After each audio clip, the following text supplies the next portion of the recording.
I might be a little late to the party with this video, but I felt that a video based off a knee-jerk reaction to the initial PTU release of these ships would not do them justice. While longtime viewers of my channel may know that I have typically been somewhat skeptical of the Crusader Ares line, which became flyable in patch 3.15.1, these beautiful and powerful ships deserve better than some of the offhanded sarcastic comments I tend to make. However, these ships seem to be rather polarizing for some people, and I've seen so many different opinions about them that I wanted to take some time and really analyze these ships before making my final judgment. So, how good are the Crusader Ares Starfighters, really? First, I'd like to talk a little bit about expectations, because I think that's a major factor in the polarization of opinions on these two ships. While CIG has shown that they can be somewhat unreliable as a source of information about what a ship's true role can be, I think the disparity is shown most prominently nowhere but here, with the Ares Ion and Inferno. The RSI website describes the Ares Inferno as follows. Whether heading up a crew or hunting big ships solo, the Ares Inferno is a force to be reckoned with. This ballistic Gatling-equipped variant tears through gunship armor and turns smaller fighters to dust in seconds. This description implies a few things. Firstly, that it will be able to hunt and kill the biggest ships in the verse completely on its own. Secondly, that the ballistic Gatling on the ship will be highly effective against armor. And lastly, that it will be able to dogfight and win against smaller fighters. We'll come back to these points later. The Ares Ion is described on the RSI website with, "Spark fear into the corridors of the most formidable gunships and frigates with the Ares Ion. This laser-equipped variant delivers extremely powerful shots to quickly disable the shields of even the biggest enemy vessels."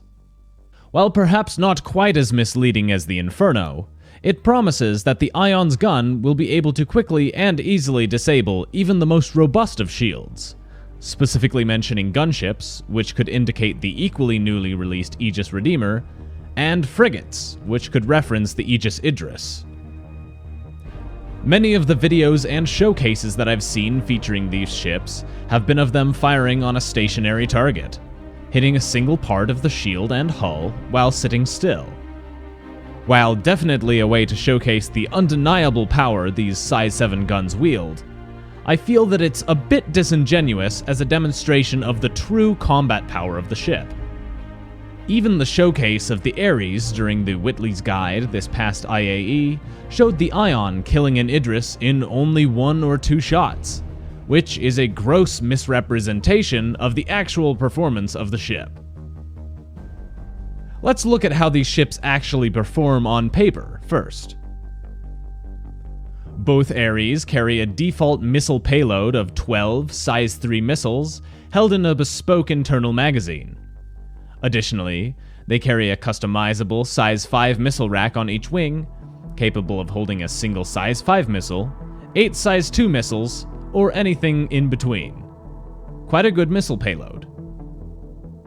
We're gonna look at the guns next, so I hope you're ready for a little bit of math.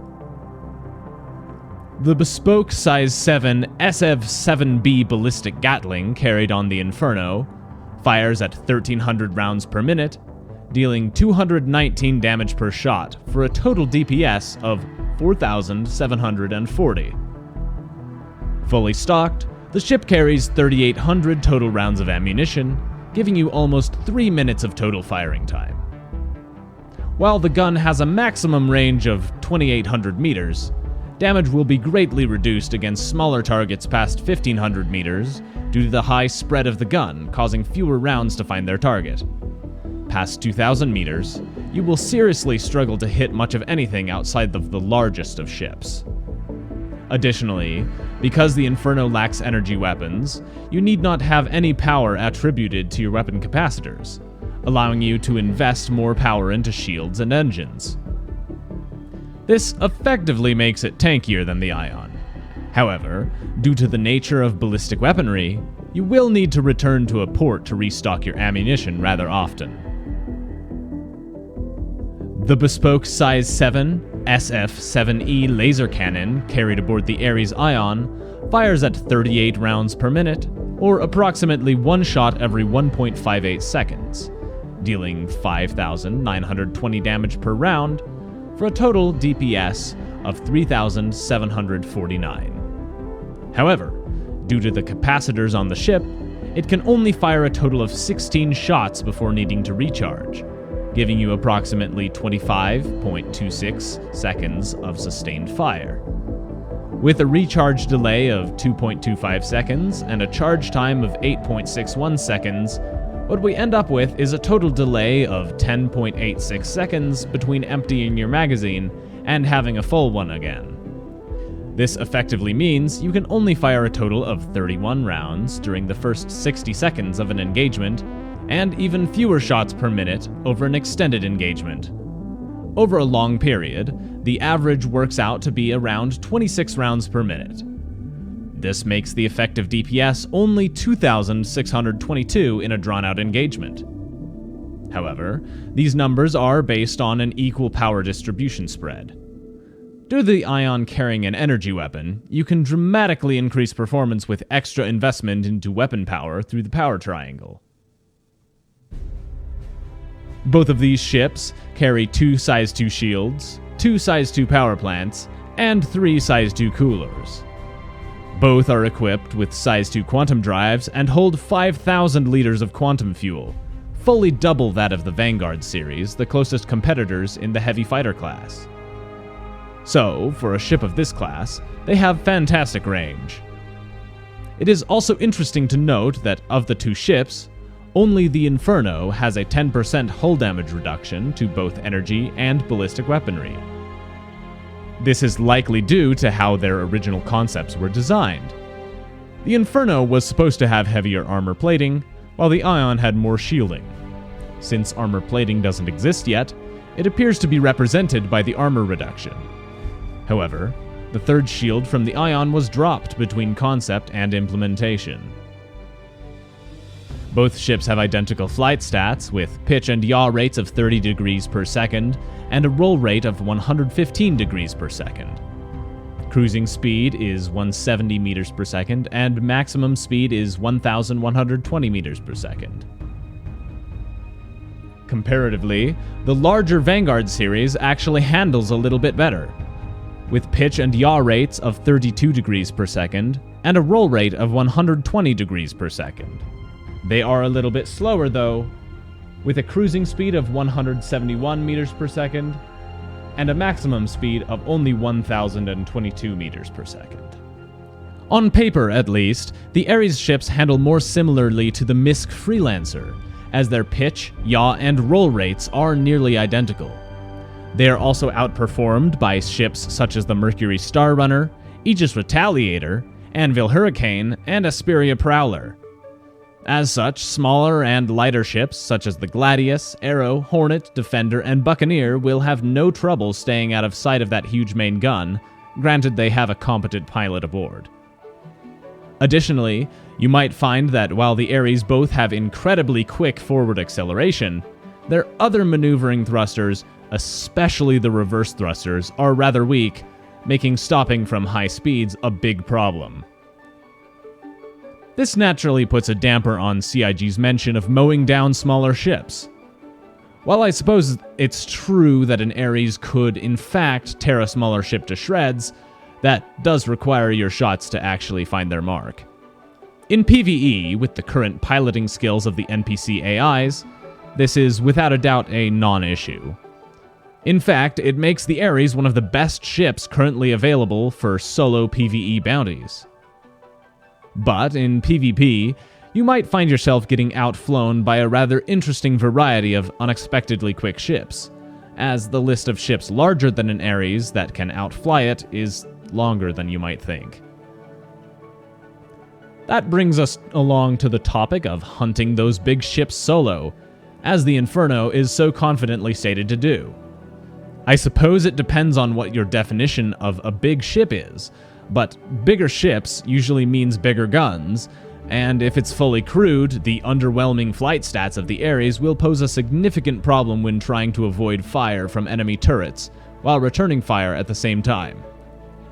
Of course, something like a Constellation or a 600i, if being flown solo, shouldn't be much of a problem. You can outmaneuver them fairly handily, and without turret guns being put to use, these ships have significant blind spots. Fully crewed, however, even these ships can pose a significant threat, especially when fleeing and or fighting back at full strength, to say nothing of the heavier hitters such as the Hammerhead, the Redeemer, or even the only currently flyable capital ship, the Origin 890 Jump. With twin size 4 shields, a huge missile payload, and remote turrets capable of protecting every angle of the ship, a solo Ares hunting one of these seems quite unfeasible, to say nothing of the eventual threats of even bigger, more powerful ships, such as the Banu Merchantman or the Aegis Idris. Even with the superb firepower these ships offer, an Inferno might run out of ammunition before being able to kill one of these beasts, and unfortunately, despite what the advertising says, it is nearly impossible for a single ion to penetrate the shields of an 890 Jump, to say nothing of an Idris or a Javelin. However, while I think that the expectations of how these ships were going to perform was set somewhat incorrectly, I do think that these ships can serve an important role in the verse as a whole. Those size 7 guns are extremely powerful, and while neither of them is perfect, working together, they make up for each other's weaknesses. The Ion is extremely accurate, able to hit targets reliably at a distance without having to worry about the insane shot dispersion that the Inferno does. Also, the sheer power of that laser cannon can easily punch through the shields of smaller ships. And despite the Inferno struggling more against smaller ships due to the aforementioned accuracy problems, the shield-penetrating nature of the ballistic gun means it can damage critical components on larger ships without having to wear through heavy shield facings first. Individually, they each lack something, but put together, they complement each other rather well. The way I see it, this is a squadron ship. You're not meant to fly these solo. Instead, you need to work together, pairing at least one of each, along with 1 or 2 more fighters to get the job done. With swarm tactics, you can break through shields faster, take out armor easier, and cover for each other when being targeted by turrets. You can make fast and close passes, back and forth, not giving enough time for turrets to hit you, while your companions make sure those shields don't start regenerating as you turn around to make another pass. While the capital hunting role of these ships is potentially pretty awesome, there's not really much in the game for them to hunt right now. The only flyable capital ship is the luxury yacht 890 Jump, and the Arlington Gang Idris isn't exactly the biggest of threats due to the current level of AI skill. This essentially limits the practicality of the ships for the moment, as the role these fighters are designed for isn't quite ready for them yet. Looking at the $250 price tag, we can also expect them to be pretty pricey using Alpha UEC once they become available for purchase in-game. Given the practicality of the role, are they really worth that cost? For now, probably not, as putting together a squadron with your friends will mean cracking open the wallet, and there are potentially better options out there for a lower price point. It's really unfortunate, because I feel like these absolutely gorgeous ships, sporting the biggest guns currently available in the verse, have the potential to be really great, but were released at a time when the role they're designed for isn't ready for them. Meanwhile, those who have been using them are using them for roles that they're not really designed for. For now, they're overperforming in PvE, underperforming in PvP, and this leads to a divide of opinions amongst those that have the ships, and confusion amongst those who don't. Ultimately, I think the Ares Ion and Inferno are fantastic ships, designed for a role that needs to mature, and currently outperformed by other, less expensive ships. But that's just my personal opinion on the matter, and I honestly look forward to seeing how these ships and their unique role develop in updates to come. Let me know what you think about these ships down in the comments, or join my Discord and chat with me and other members of my community about what you think about these ships. Anyways, thank you all for watching, and I'll see you in the verse.